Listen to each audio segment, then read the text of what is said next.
Hello everyone, good morning. আজকের আরও একটা সুন্দর মিনি ব্লগ আমি আমার রান্নাঘর থেকে স্টার্ট করলাম। দেখতেই পাচ্ছ, এক ওভেনে ভাত আর অন্য ওভেনে আমি ডাল বসিয়ে দিয়েছি। আর এই যে কুমড়োর ডোকাগুলো দেখছো, এগুলো ডালে দেবো, কচুর শাক করবো আর করব সয়াবিন আলু দিয়ে একটা রসা করব। তো চলো ঝটফট রান্নাবান্নাগুলো শেষ করে নিই। তো অন্যদিকে আমার ডাল সিটি পড়ে গেছে, এবার ডালের ফোড়ন দেবো। আজকে রান্নাবান্না পুরোটাই নিরামিষ, কারণ আজ আমার শাশুড়ি মা আর প্রিয়া দুজনেই যাবে কালী মন্দিরে পুজো দিতে। ওদের সঙ্গে আমিও যাব একটু মন্দিরে, তবে আমি পুজো দেব না, ওদের সঙ্গে যাব। দেখবে কখনো কখনো মন্দিরে গেলে মনটাও বেশ শান্ত হয়। গতকাল গিয়েছিলাম ডক্টর দেখাতে, আর ডক্টর তো দিয়ে দিয়েছে ডেলিভারি ডেট। আর তারপর থেকে আমার টেনশন, একটা ভয় কাজ করছে।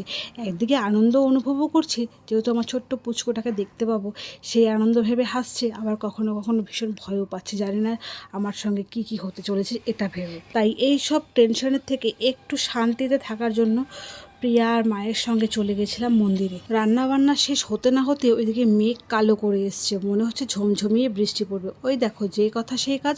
দেখতে পাচ্ছ কি পরিমাণে ঝমঝমিয়ে বৃষ্টি পড়ছে। তোমাদের সঙ্গে গল্প করতে করতে আমার রান্না পুরোই কমপ্লিট হয়ে গেছে। দেখতেই পাচ্ছ সয়াবিনের রসা আমার হওয়ার দিকেই।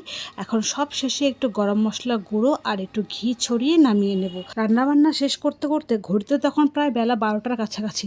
সকালে যেহেতু কিছু খাইনি, তাই রান্নাবান্না শেষ করে বসে গেছি আগে খাবার খেতে।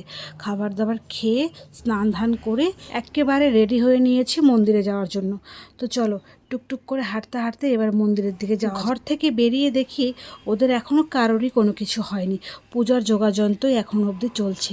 তারপর আমি আরও বেশ কিছুটা সময় রেস্ট করে নিয়েছি, তারপর সবাই মিলে চলে গেছি মায়ের মন্দির। পুজো কমপ্লিট করে এবার বাড়ি ফেরার পালা। তবে বন্ধুরা, আজকের মিনি ব্লগ আমি এখানে শেষ করছি।